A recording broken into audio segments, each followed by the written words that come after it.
Hi students, good morning. I am Dr. Magini Dispella, Assistant Professor. In this class, we are going to learn about retirement and death of a partner. Unit 15.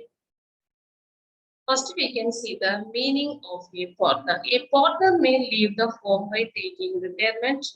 Normally, the retirement takes place by consent of all the partners and or by other mode of communication by the intended partner to all other partners. In case of retirement for paying of the retiring partners, some adjustment are required to be done in the books of accounts. Then we can see the steps for adjustment. Some of the steps are taken and books of accounts to be prepared to calculate the due of retiring partners. First, the revaluation of assets and liabilities. This is a record for giving the share of net asset of the firm. The treatments we can see here, profit or loss on revaluation to be transferred to all the partners in old profit sharing ratio. If the remaining partners decide not to alter the book value of assets or liabilities, then the profit or loss on revaluation as distributed earlier should be reversed through remaining partners' capital account in new profit sharing ratio. We shall have to prepare memorandum revaluation account. First, we can see the undistributed profit or loss. Any undistributed profit or loss that is including the reserve is to be transferred to the old profit sharing ratio. We can see the journal entries. In case of undistributed profit or reserves, the journal entry is profit and loss account, debtor, reserve account debtor, to old partners capital account. In case of undistributed loss, if loss is there, the journal entry is old partners capital account debtor to profit and loss account. Then we can see the adjustment regarding the goodwill. At the time of retirement, the retiring partner is also eligible for share of goodwill of the firm. This can be made in the following ways. First one, raising of goodwill. If goodwill is already existing in the balance sheet, the differences shall be raised goodwill account debtor to all partners capital account. Next, goodwill raised and written off. Raise goodwill as discussed above, that is right of goodwill, existing partners capital account debtor to goodwill account. Then settlement of dues to the retiring partner. The retiring partner becomes entitled to get back his dues from the firm which consists of the following: balance of his capital and current account at the time of retirement, share of goodwill, undistributed profit or loss, reserves, and profit or loss on revaluation of assets and liabilities. Then salary, commission, interest on capital, if any and all other dues till the date of retirement. Then any adjustment in drawings and the interest there. Then we can see the payment of dues. Payment at a time subject to availability of the fund, the payment may be made at a time. The journal entry is retiring partners capital account debtor to bank account. Then we can see if the part payment be made by giving assets. That is, the journal entry is retiring partners capital account debtor to asset account. Then if the dues are transferred to loan account, retiring partners capital account debtor to retiring partners loan account. That is the journal entry. If the existing partners bring in cash for making profit, the journal entry is bank or cash account debtor to existing partners capital account. Then for interest due on retiring partners loan account, the journal entry is interest on retiring partners loan account debtor to retiring partners loan account. Then we can see the sum. Here I have given one problem. First, I just wanted to read the question listen carefully. The balance sheet of A, B, and C, who shared profits and losses in the ratios 3:3:2, respectively, was as follows on 31st December 2013. First, we can see the capitals. For A, 24,000, for B, 10,000, and C, 8,000. The total capital is 42,000. The resource, 4,800. Creditors, 8,500. Then you come to the asset side. Machinery, 31,600. Furniture, 6,400. Stock, 8,500. Debtors, 4,300. Cash at bank, 4,700. Total is 55,500. Then they retired from the business on 1st January 2013. Revaluation of assets were made as machinery 34,000, furniture 5,000, stock 9,600, debtors 4,000, and goodwill 10,000. A was paid 4,225 immediately, and the balance was transferred to a loan account for payment in 4 hourly installments together with interest at the rate of 6% per annum. Show the necessary accounts, the balance sheet of the firm immediately after A's retirement and his loan account till finally paid off. Next, we can see the books of accounts of A, B, and C revaluation account. See, the debit side, 3 columns, date columns, particulars column, then amount column. The credit side also you should write it, date column, particulars column, then amount column. Okay, so then you come to this books of accounts. Okay, so in the debit side, we have to write it the furniture. This is the revaluation account, right? How much is the furniture cost here? 6,400. Okay.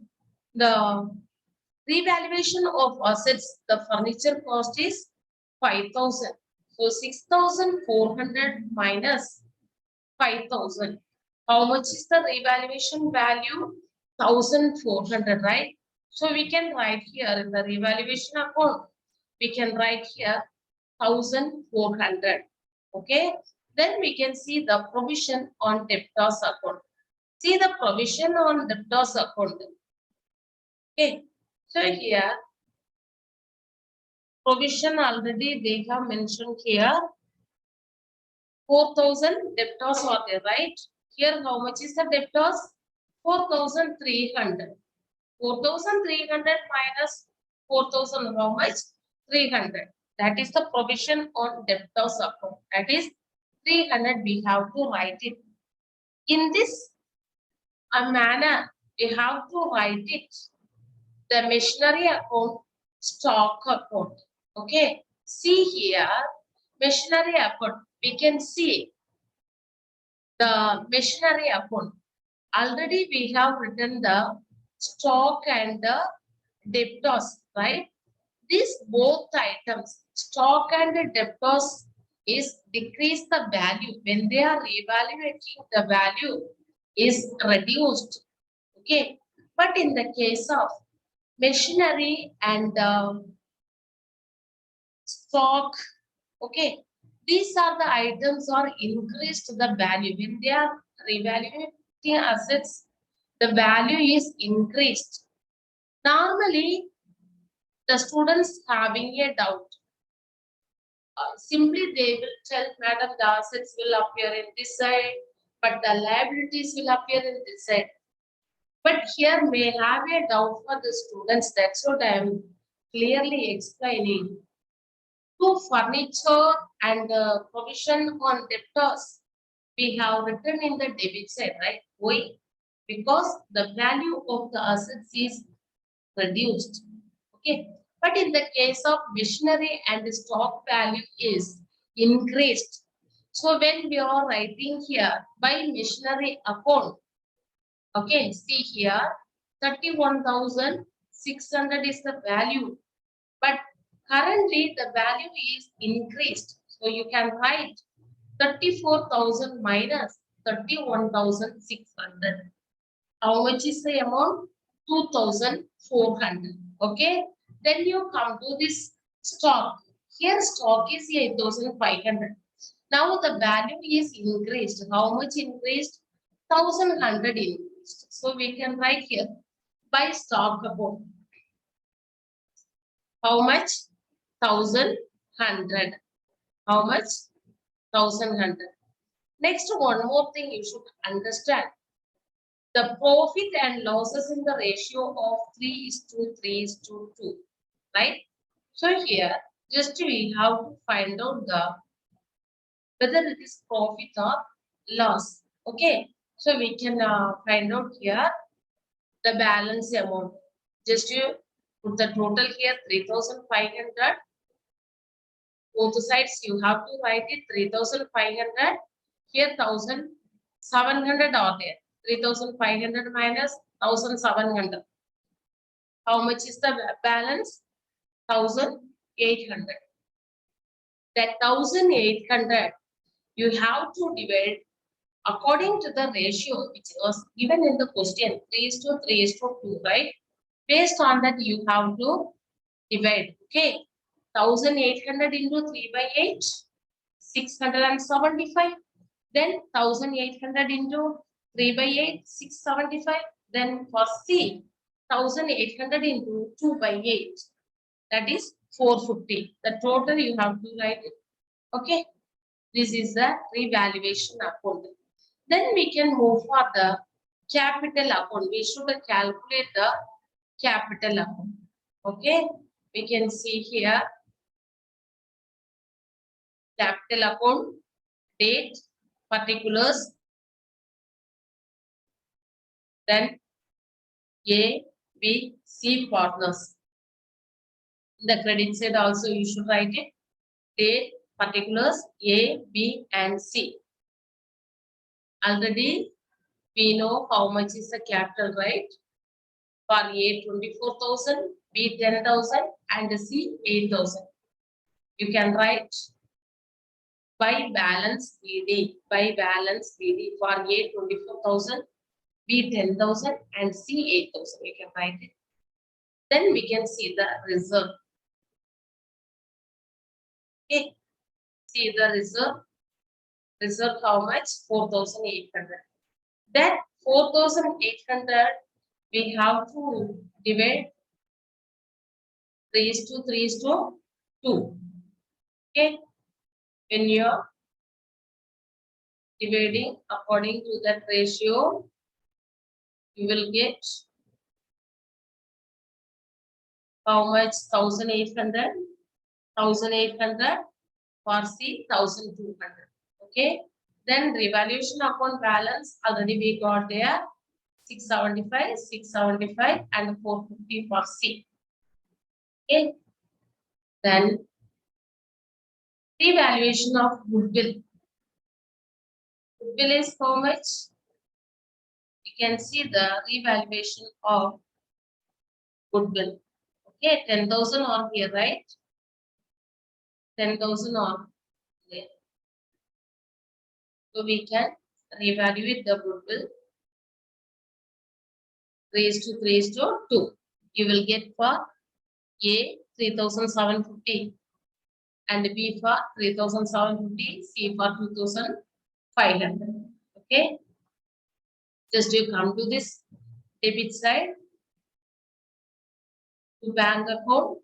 Here, see here, A was paid 4,225 immediately, and the balance was transferred to the loan account for payment in 4 equal hourly installment together with interest of 6% per annum. Now A is paying 4,225. So you can write here on 1/1/2013 to bank account in the ordinary A account 4,225. The balance is how much? 6% loan account. That is 26,000 balance. Just you total it all the columns. Just you put the total. Put the total here. 16,225 for B. For C, 12,150. For C, 12,150. You should put the total for all the amount columns. Okay, this is the capital account. Then we can see the B and C balance sheet as at 1/1/2013. You can see the balance sheet of B and C as at 1/1/2013. You should write it in the debit side liability column, then amount column. The credit side also liability column, assets column and the amount column. Debit side liability and amount, credit side assets and amount column. Capitals, already we have find out the balance 16,225 for B, C for 12,150. Capitals for B 16,225, for C 12,150. Just you put the total and write it in the amount column. Then we can see A is loan account. How much is the loan? 26,000 are there, right? So we can write here. Then sundry creditors. Sundry creditors how much? 8,700. We can write here 8,700. Then you come to this asset side, goodwill machinery, goodwill, right? Goodwill, how much? 10,000, right? Goodwill, 10,000. Then machinery, how much? Machinery, how much? 34,000, right? Then furniture, 5,000.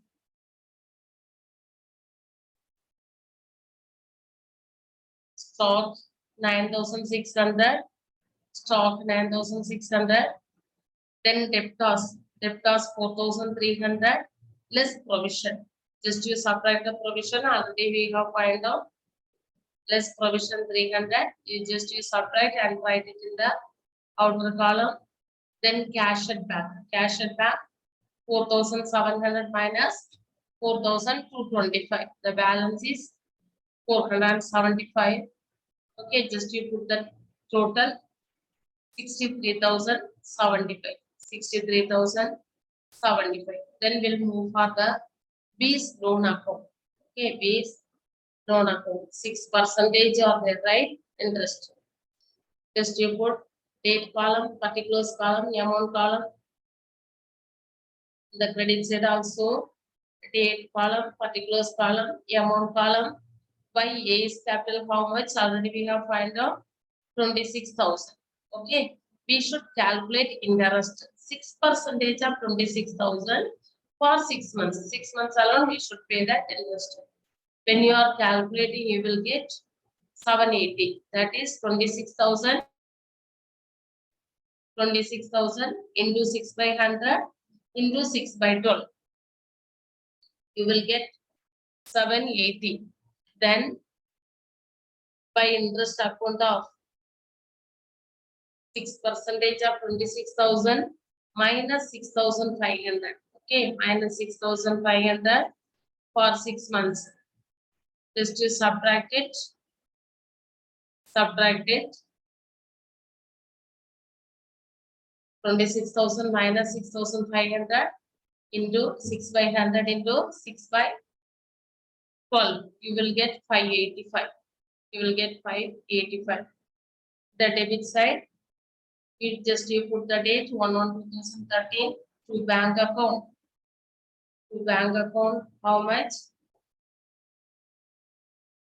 26,000 plus 780. Capital plus interest of 1/4. Okay, just to find out, you will get 7,280. 7,280. Then in the same manner, 1/4 of 26,000 plus this 585 interest. You will get 7,085. 7,085. Okay. Then balance, you know how much is the balance or there. Already we have find out the balance. 27,365, right? This we write it the balance here. 27,365 to balance CD 13,000 are there, right? 13,000. Just we put the total both sides 27,365. 27,365. Just you subtract 27,365 minus 7,280 minus 7,085. You will get the balance 13,000. 13,000. Just you brought down that balance by balance BD. By balance BD 13,000. Okay. Then on 31/6/2014 by interest upon the 6% of 13,000 for 6 months. That is 13,000 into 6 by 100 into 6 by 12. You will get 390. You can write here. Okay. So we should calculate 6,500 plus this interest value into two bank account. Bank account. This of month we are going to pay plus interest. Okay. 6,500 plus 390 interest. So we can write here to bank account 6,890. Then 31/12/2014 we are going to give this 6,500 plus 195 interest. We are going to give 6,695. Both sides you just put the total 13,585. 13,585. Okay. Then we'll move for the death of a partner. If a partner dies, the partnership is usually dissolved, right? But if the surviving partners desire, so they may purchase the share of the deceased partner and carry on the business. In that case, they have to decide the total amount payable to the legal representative or executor of the deceased partner and the mode of such payments. Total amount payable includes the deceased partner's capital account and the current account's lost balance, share of undistributed profit or loss, share of revaluation profit or loss, share of goodwill, share of joint lead policy, and share of profit and loss made by the firm between the last year ending and the date of his death. Then the accounting procedure involved is similar to that followed in case of retirement of a partner. The mode of payment depends on the agreement between the partners. It may be lump sum payment and installment payment that are loan payment. First, we can see lump sum payment. If the firm has sufficient funds, the total amount payable on account of the deceased partner is transferred to the representative's account. Such a representative's account is debited and bank account is credited on payment of the dues. Then installment payment or loan payment. The firm may not have enough funds to make prompt payment. In such a case, the total amount payable is transferred to a loan account in the name of the legal representative or executor. The loan is paid off gradually by installments after considering interest on unpaid balance. The word loan may or may not be appended with the account, but its gradual payment will definitely resemble the payment of loan. Then we can see the joint life policy and its treatment. The partners of a firm may have a joint life policy covering the lives of all the partners. It helps to realize money from the insurance company in case of death of a partner. The dues of the deceased partner can be paid off without affecting the working capital of the firm. The policy matures when a partner dies. The money realized from the insurance company is distributed among all the partners, including the deceased partner. The accounting entries made are stated below. If premium paid is treated as a revenue expense of the board, the premium is charged to profit and loss account, which reduces the divisible profits. The amount paid by the insurance company in case of death of a partner or a surrender of the policy is shared by all the partners, including the deceased partners in their profit sharing ratio. Then we can see the journal entry. If premium paid is treated as an expense, the journal entry is joint life insurance premium account letter to bank account. The next journal entry is for charging premium as expense. That is profit and loss account letter to joint life insurance premium account. Then the next journal entry is amount realized from insurance company. That is bank account letter to joint life policies account in the profit sharing ratio. Then sharing the surplus of joint life policy. Joint life policy account letter to all partners capital account. Then we can see if premium is treated as a capital expenditure. That is the joint life policy method. Here, the premium is debited to life policy account. At the end of the accounting period, the book value of the life policy is adjusted to its surrender value. That is the amount receivable in case of the policy surrendered before the maturity date. Okay. Under this method, the policy appears on the asset side as it surrender value. Okay. The journal entry is premium paid for the premium paid. Joint life policy account to bank account. This is the journal entry for the premium paid. Next, we can see at the end of the year, that is the journal entry is profit and loss account to joint life policy. Okay. Then policy money released. What is the journal entry? Bank account return to joint life policy account. Then transfer of credit balance of joint life policy account. That is joint life policy account return to all partners capital account. This is the journal entry. Then we can see joint life policy reserve method. The journal entry is when they are paying the premium, joint life policy account return to bank account. Okay. At the end of the year, how they are writing the journal entry? Joint life policy reserve account return to joint life policy account. Okay. Then transferring from joint life policy, the premium reserve to profit and loss account. What is the journal entry? Profit and loss account return to joint life policy reserve account. Okay. That is adjusting the difference between premium paid and the increase in surrender value. Then recording the receipt of policy money, that is bank account return to joint life policy account. The next journal entry is transferring the balance of the reserve account.